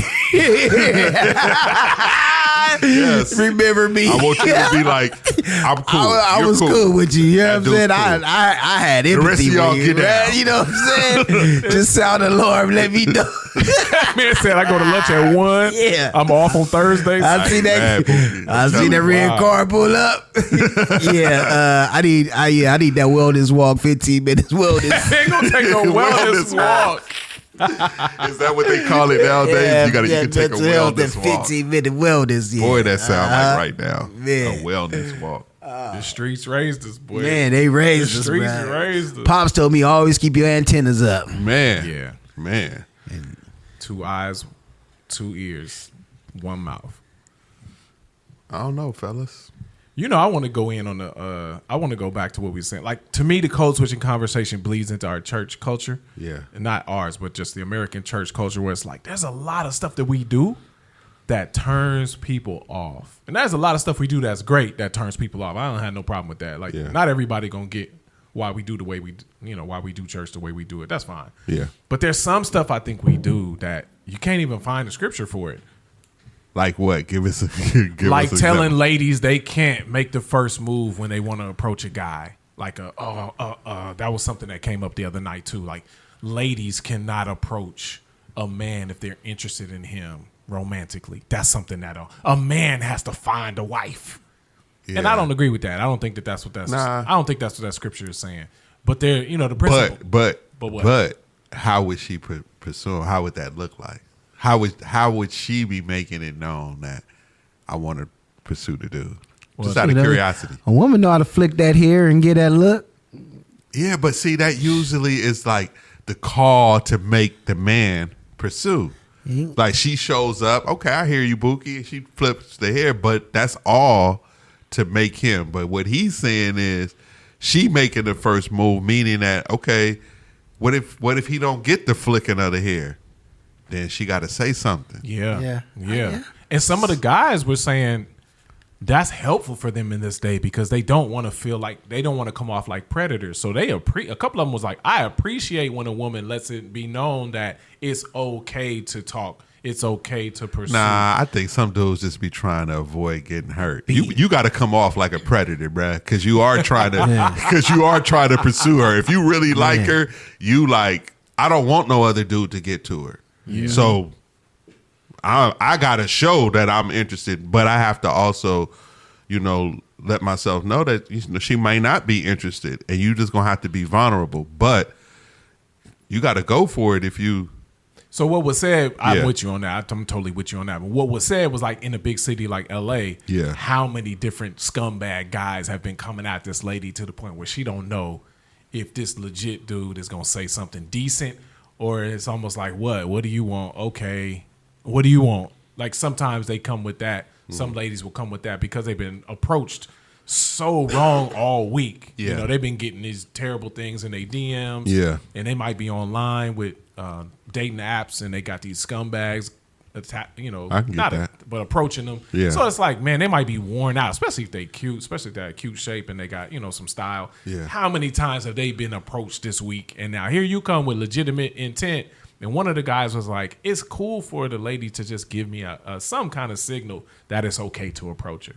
Because I'm assuming 10 other scumbags and said something to make this awkward for me. See, my thing is, I disagree with just that statement. I understand him, but one thing that I think ladies do appreciate, if first of all, they got to kind of like what they see, because women be like, "Ooh, I don't want to," when they're not compatible with the person. But when it's something that they like, that they see, and that person shows up, it's all right. I'll give him a shot. Now, granted, he may turn out to be a scumbag, but that's a part of it. But I think that from what I've heard, most would like for you to pursue and show up, because what it says to them is like, this is a man that goes for what he wants, and that's important in other areas of life. Yeah. Because if you can't speak up for me and I'm really what you want, then I think you can't speak up for that job when you're sitting there and it's really what you want. Yeah, how you gonna lead in other areas? Exactly. Yeah, that came up too. Well, I'm gonna get in my Kevin Samuels bag. All right, let's go. Let's go. Well, see, I would appreciate if a woman was, kind of like subtle flirtatious. You know what I'm saying? I feel that. So that right there is the green light. Yeah, you know what I'm saying? I hear you. Subtle flirtatious. I hear you. Like you said, now the man, once you get that green light, Yeah. if he don't go through the door, he ain't for you. Yeah. Because you don't want my Kevin Samuels bag right here. I hear you. I don't want to date another man. You know what I'm saying? As far as personality wise, yes. you know what I'm saying? When that woman come like, yo, what's up with you? Hey, what's up? What up? Yeah. You know what I'm saying? Like, you know what I'm saying? You a little too aggressive. You know what I'm saying? Like, you know what I mean? Yeah. Nobody, a man don't want that. And real, like you said, to me, a woman is built for the being pursued. Yes. You know what I'm saying? Yep. Yeah. And nothing is more sexier and than the man pursuing a woman. And I even like it, even like even when my wife play a little hard to get. You know what I'm saying? I'm about to build this bridge up a little higher. You know what I'm saying? We about to go to the Brooklyn Bridge now. You know what I'm saying? So Exactly. but that's Yeah. So I mean, the flirtation of a woman, you know what I'm saying, when she throw that little flirt vibe to the man, and you know what I'm saying, like, you got to be a man, bro. And if he looking for a sign, I'm gonna tell you, one of the main ones is, and we've talked about this before, but one of the main signs is if you can make her laugh. Yeah, that's exactly what I was about to say. You made her laugh. Laughter is that key. You like, ha, okay. Especially if you corny and she still give you that. Yes. They'll let you know. Yes. Like, nigga, you ain't even funny. Yeah. But she gave you that laugh. They'll let you know that, okay, yeah, she's interested. Exactly. So I would Go tell get that young man, my look point- for that. Yeah, Go my ahead. point was, I agree with y'all on all that. My point was, all those little signs are pursuit to me. They count as pursuit. You're invested in the process of getting to know if we are compatible for romance. So that's what I think the church needs to really just give license to ladies to be like, it's okay to let it be known that you're open to be pursued, if you want to say it like that. But to me, at all count is part of the pursuit. To sound approachable, to laugh at the joke, to show up to, not show up, but like to respond to the third party saying, hey, this guy might want to, what do you think? This guy might want to talk. You want to show up to the next mixer and let's see what it does. You don't have to be a blind date. Just come to the house on Friday. Y'all ever told somebody, come to the house on Friday, I got somebody I want you to meet. And they show up looking good, smelling good, approachable. That, to me, they're participating in the pursuut. I hear that. Now, I've done that. I've heard people say, yeah, I got a homeboy over here. Woo woo. Right. And at the end of the night, I told the hunger, like, yeah, he ain't for you. he ain't ready. You know what I'm saying? Yeah. Like, straight up, like, because as a man, you like, man, if I was in your shoes, you know what I'm saying? Like, this situation, like, Shoot your shot. shoot your shot. Yep. Yeah, what I'm You saying? miss I'm all telling the you. shots you don't. All the shots you don't take, you gonna miss. you gonna Yeah. And if this dude, if he's even scared to take the ball off the rack, Yeah, Yeah, that's what nah, I'm saying. yeah. Yeah, because you're not gonna want It's a that waste later of time. down the road. But I was gonna ask you, James, was there a point where they talked about the stuff they did not like? Like Oh the yes. What was the stuff? I was, like- them was the questions I was asking because they asked me to help keep the conversation going. I was like, say less. Yeah. I'm gonna get it in. So we talked about a couple things like how do you know that this ain't working out? And they were saying stuff like somebody who doesn't want to be a manly man. That's a deal breaker. Like you don't want to be a manly man. Like you don't want to be the assertive protector, provider. You want to be baby. You want to be taken care of. Nah. And then some of them was like, I don't mind if I make more money than the man. a lot of them But say that. Yeah, you can't do nothing about that. Like sometimes that's just how I go. But can you still lead? And can you not be intimidated by the fact that I make more money than you? That's what some of them were saying. Can you handle that? Yeah, Because that might not be a deal breaker for the lady. Yeah. That might be a deal breaker for the dude that she makes more money. Like he can't handle that as a man. So they brought that up. And these are single ladies. These are single ladies and single men. And some of them were bringing up just the idea that sometimes the Christianity is just shallow. Like you talk about Jesus, you don't have no other God, but you don't serve Jesus either. Like you don't really have a commitment to your church.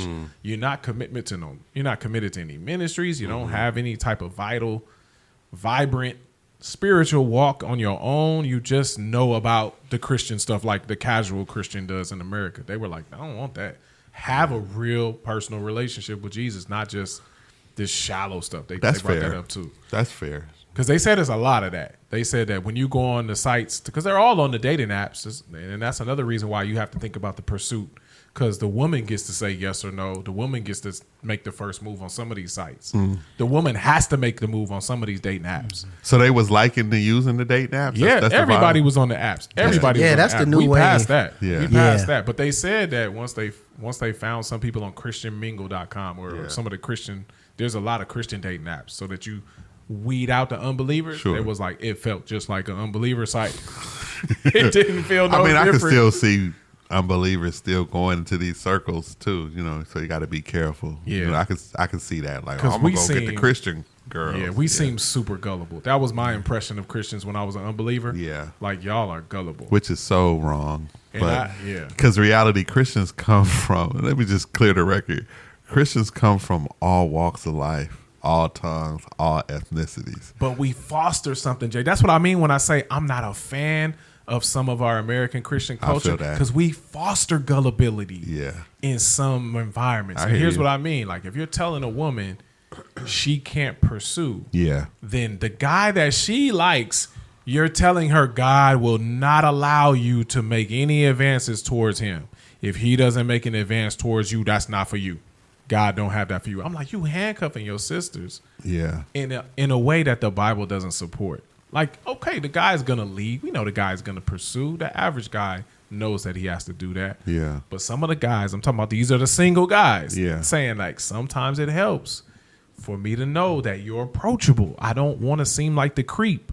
Like, give me a sign or two that it's okay for me to send you a drink, or give me a sign that it's okay for me to start a conversation. But has it ever? I don't think it ever been like that. What though. you mean? Like where a woman has to give you a sign. Well, hear me. Like, we ain't been in this mode for decades. Yeah. So listen to the guys when they talk. I'm trying to give them their chance. Yeah. Let them tell you their experience. And here's what they're saying. Some of these women have been approached 10 times this week by 10 But that's horrible not. dudes. But that's not. That's Like- nothing new. And then though. when I come up, but it's My nothing thing, new. why would I put that in my head? Yeah. well, Like, that's not helpful. What you just said. I know this girl that's been approached by 10. Like, Yeah. says who? You been there? You got? You got Exactly. the all-seeing eye? Why are you putting that kind of stuff in your If head? you think she's Why out don't of your you league, flip she's out that? your league, bro. Why If you y'all- think she's out your league, she's out your league. why y'all asking them to not have? Why y'all trying to discredit their experience? I'ma These tell are you why. single dudes telling Bro, you what's we've- happening. I'ma we've tell been you why. men. We've You all ain't been dated men. in 20 years. Ain't nothing changed. What has changed? A beautiful woman is a beautiful woman. Exactly. But if it's the 1900s or it's 2024, a beautiful woman is going to be approached. So here's what's changed. The ability to access that woman is in your pocket. That's new. That's been new. And it's only 10 years new. What we did in the 90s was we went face to face and had to approach somebody and had to we hung out in the malls Yeah. and different things like that. So there's nothing new. But we didn't get to hide behind screens and talk to people like now. That's what I'm submitting as new. That's all I mean. I mean, let me tell you, that's new, but pursuing her eventually. Look, you can start on the app all you want. That's great, but eventually you're going to have to see the person in person, and then you're going to have a conversation and talk. So are you telling me that the guy won't get to the in-person conversation because he sees her on the app and be like, I know she's probably been approached by something, so so he counts himself out before he even gets to the date? I'm just saying, this is the advice. This is what happened to me because I felt like my wife was out of my league. I felt, she was extremely beautiful, and I said, that's who I want to holler at. I don't care. And went for it and told her how nervous I was in the letter. All this good stuff just spoke from my heart. And here I am 20 years later, still with her. Wait. What letter you talking about? You said a letter. What you do? What you mean? You said a letter. What you talking about? You wrote a letter before you knew her? What you talking about? I was doing Christian hip hop at the time, and I thought we was gonna leave. We tell this story all the time, and I saw her at church, and I saw her like really listening, and I'm like, this beautiful lady, number one, got my attention, but she seems to be really listening to the sermon. Like she's not just looking cute and being there. And I'm like, I want to get to know her. And I had never done this. And so during the sermon, I began to write a letter because I thought we were going to have to leave. We had another event and we weren't supposed to be staying for this full service, but ended up doing so. So I'm writing a letter thinking I'm just going to hand this lady a letter and just leave. And but I wanted to pursue her that much that I got out of my comfort zone immediately, not knowing where that was going to go. Now, in God's providence, she had already been approached by somebody or another member of the group to do some PR work for her. So we ended up staying for the service for whatever. And I have the note in hand and I'm talking to somebody, and this same lady that I've been looking at for the whole sermon is walking towards me about to ask me something. And it's because she was going to talk about PR. So she does that, and came off awkward. She says I came off like I was holier than thou, or she was just down here and I was up there. That's how she took it. But I was nervous as all get out because, oh my God, this is the lady I was just finna send this note, and she's standing up and I don't even know what to say, and I'm feeling awkward. And we talked, and she told me she was the PR person, but I still gave her the letter and was like, here, I was going to write stuff I had never done in my life. And all I'm saying is, bro, you're going to have to jump off the roof if you want to holler at her. And if there is rejection and she don't want to holler at you, all right, pick your pride up and be like, okay, I ain't the one. You got to start thinking along, well, God has shut the door because she probably ain't the one, and just move on. But I'm saying don't do the reverse, because you'll keep talking yourself out of pursuing people. Oh, she probably this or that. Some of the flyest girls, some of them haven't been approached, and she was one of, because you keep thinking, oh, because she fly, but so and so people been hollering at her. No, they haven't. You know what they've been doing? The same thing you was about to do. I was about to say they've been doing the same thing you've been doing. Oh man, probably all 20 of these dudes you think you hollered at her probably think, oh, all 20 of these dudes did hollered at her, and ain't nobody hollered at her yet. Yet. And so get that out of your mind, single man, and just go for it.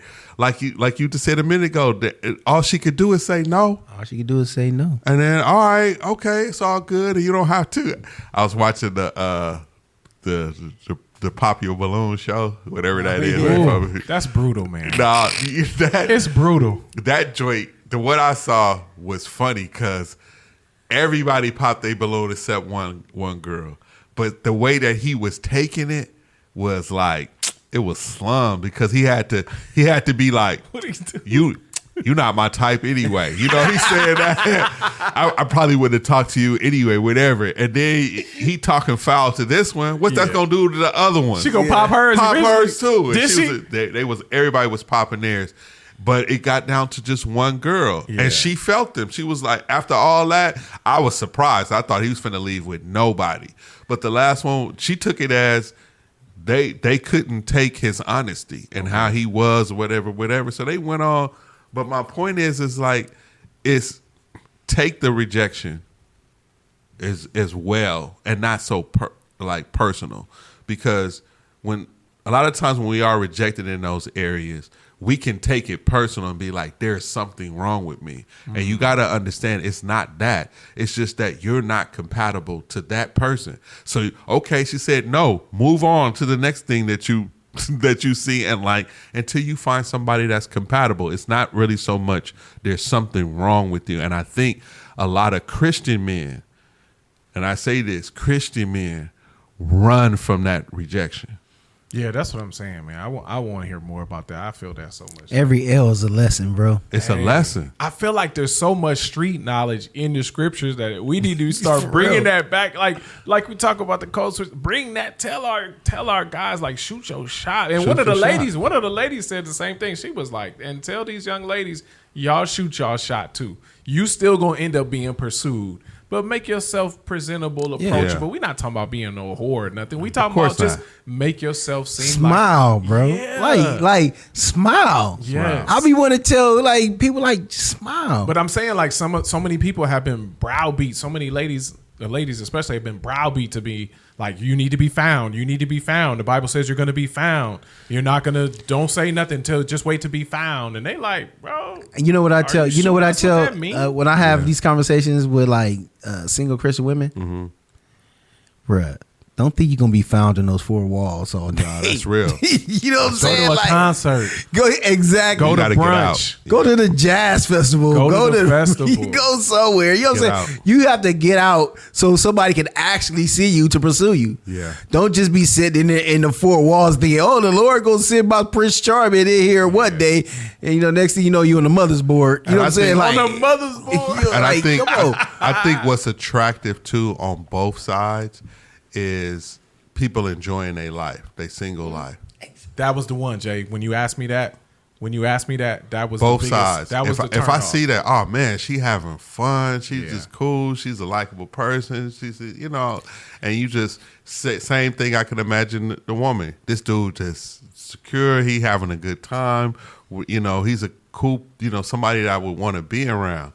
My thing is that both parties got to show in their own way, however they are. I know different personalities do, come off differently, but you got to show that I'm somebody you kind of would want to spend time with. That's it. So that's what came up. One of the things that people didn't like, that came up was that codependency. Yeah. The idea that I want to be married so bad. I need a spouse so badly that I'm just going to do like the girl from Coming to America. What do you like? Whatever you like. Yeah. What do you That's not What do you gonna want to work, do? bruh. Whatever you want to do. That's it's like horrible. I just want to be loved. I just need somebody to define me. Like, man, you don't need nobody to save you from singleness. Yeah. That's not attractive. No. When you come off like somebody needs to save you from your singleness, you might be single for a while because I want to enjoy life with somebody. Like you said, I already have a good life as a single person. Yep. And if you can enhance that life, let's talk about it. Let's talk about it. But if I'm going to save you from singleness, that's too much pressure on me. That's not like idol. That's not like an idol. Like I'm about to be the idol of your life. I don't want to validate your existence. You don't want But that. you I want just to want to enjoy you. Yeah, you want to be out. You want to be out because you're going to find someone where you're at. And so that shows that, okay, we're compatible here. Oh, we both like going to the Laker game. Yeah. Oh, we both like going to concerts in the park. Yeah. We both like going to rooftop movies. You know what I'm saying? Yeah. It's Christians Yeah. everywhere. You know what I'm saying? Absolutely. You don't have to find your man at the revival. You know what I'm saying? Like, you don't have to find him there. You know what I'm saying? You can find him at Redondo Beach at the coffee shop. Yeah. Right. But You know what I'm saying? you got to be there. You got to be there. to be be there. found. Exactly. Yeah. So that's another thing in the culture that I wish we would talk more about. Like, get out, all you singles, get out of the house. Y'all pair up. 5 of y'all go to brunch. Go to brunch every month. or go to the Christian brunch if you really want to be away from the if they not real prospects unless it's a Christian environment, then y'all need to be putting a couple dollars together and be regular. Go to the concert. Look be nice, normal. Yeah. Look like you want to be. Yeah. Found. Yeah. And be normal, bro. You know what I'm saying? Yeah. Yeah. Be yourself. But you know what? Talking to the man that James was talking about, I think they get caught up in all this propaganda and social media and all this stuff. Boy, you because you get caught up in this toxic masculinity. Yeah. You know what I'm saying? Everybody, I don't want to be toxic, be part of the toxic masculinity. I can see that like, jacking man, people look, up, boy. Bro, be a man. I can see that on both sides. Yeah. Social media is not helpful, I would think, in the dating world. Because number one, you got all this dating advice being thrown around. It's big. And a lot of it is just crazy. And a lot of it is like just clickbaity. So you just click on their reel or whatever, and the little hot takes just be like whatever. But I could see me consuming a lot of that, and then be thinking, oh, she thinking this way, and she thinking, oh, he thinking this way, and it's just some social media propaganda, and neither one of y'all really bought into it. But if you done filled your head with it, I could see that being like, and they get more clicks from the extreme perspectives. I They don't. know. They get That's what I'm more saying. clicks from being polarizing. So they'll say stuff like, "All men are just competing for the best looking woman in the room. All women are just competing for the man who can give her the most stuff and provide her the highest." That's not true. That's not and you true just at heard women all. saying that I can make more money than him and be okay. Yeah, but I've heard that Fresh a and lot. Fit ain't gonna make money unless they Say take the those extreme. polarizing Exactly. positions. I passed by Fresh and Fit today on my timeline, and they were talking about how that woman. Why do you wear that makeup? You wear that makeup so you can look better than that woman next to you. That's the only reason why. And the lady was like, "I wear this for me." Yeah. And that was an unacceptable answer on that platform. Of course. You don't wear that for you. Let's get down to it, and tried to break her down until she admitted, "I wear this for everybody else." And she was literally just like, "I do this for me. Like, these lashes are for me. Yeah, I might accept a compliment or two from my makeup, but I wear this makeup for me." And they were like, "Well, take your makeup off. Get us a wipe. Let's take this makeup off right now." She was like, "I'm going somewhere after this. Yeah. I'm not taking my makeup off to prove something to you." And they drug her through the mud. They don't believe nothing she had to say. I don't know if she was being truthful, but I know there's women like that. Yeah. Especially believers. They gonna be more aware of their self-worth than just their outward appearance. Of course. So if they come to the table saying, "No, I wear this for me. This ain't for you. This is for me. I don't have to do this, but I enjoy this. And who are you to tell me not to enjoy this?" Yeah. It's very different from the woman who you can tell like she's just doing it to be seen, or the guy has to wear the Rolex. He has to get a Lambo. He has to flex his money so he can be seen. And not everybody's like that. Putting on some makeup is different from getting a BBL. That's different. That's different. It It's is different. It's a world apart. A world apart. So you saying the BBL is usually a sign of something a little bit unhealthy? Yeah, like you're looking to be seen. You know what I'm saying? And that's something else. Yeah, that's something different. If you just putting on some makeup and some lipstick, and you know what I'm saying, like sometimes you have to do things for yourself. Like me, bruh, I'm 5'9", 330, bro. Mm-hmm. I step out the crib. I'm wearing what I'm wearing, and I'm smelling good every time I step out. I feel that. You know what I'm saying? I feel that. And that's just who I am. Yep, this is you know who what I'm I am. saying? Yep. And I do it for myself, and I also want to represent my wife. You know what I'm Yeah, saying? yeah. But even if I wasn't married, even if I wasn't married, dog, I think I could walk in the room and compete with Morris Chestnut Yeah, I feel you. in the room. That's You know what I'm that's- saying? that's the and mentality. that's just who Yeah. that's just who I am. And honestly, and everybody know that's who I am. You know what I'm saying? But that's a secret sauce, because that's what's going to make you attractive. That's a fact. It's not about exactly how you look. It's sometimes and just it's the not confidence. arrogance, it's confidence. That's it. That's the difference. It's not arrogance, it's confidence. It's confidence. I know who I am. You know what I mean? And I'm comfortable in my skin, and that's attractive. Both sides. That's I might attractive. get fat boy swag tatted on me. You know what I'm saying? Fat boy swag will be the movement. You know what I'm saying? That'll work. You know what I'm saying? That's dope. I think that's the time, though, fellas. Oh man, That We was went for- good. we went, yeah. This was the pod about Nothing. I know we helped a lot of Fire. people out there, though. You know what I'm saying? Nah. Hey, I still really want to get together and do that little event with the singles, bro. Hey, Let's if y'all let's want, find us a spot and let's- bring them all together and let's just talk about it. And we might get some crowns in heaven for that, like bringing people together, I'm with you. bro. Some I'm jewels, down for the you know crowns. what I'm saying? We can get some. Nah, I think we Sounds can great. really put together a date night type of singles hookup. No, game night is what I was thinking. But I've seen them be executed. One move, don't be stealing my secret sauce when I put it out there. But one move is going to restaurants that will stay open a little bit later, or give you like the end of their night for you to come in and play games as long as people eating their food. Spend some money now. And spend some money, eat some food, do their drinks, but they'll give you the space, and we just set up games and stuff, and people can come. We need to figure that out because people will come to that, to eat some good food, And play have some games, have give me fun some, and have fun. shoot your shot. I'm with Go that. Kobe Bryant on them.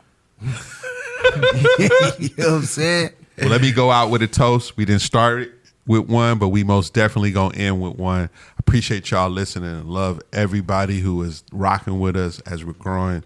I appreciate y'all. And here we go. We all fall, but we say don't trip. We all been called, but all stall a bit. We all stand tall until that time we slip. Just admit, without the grace of God, I'm really bad at this.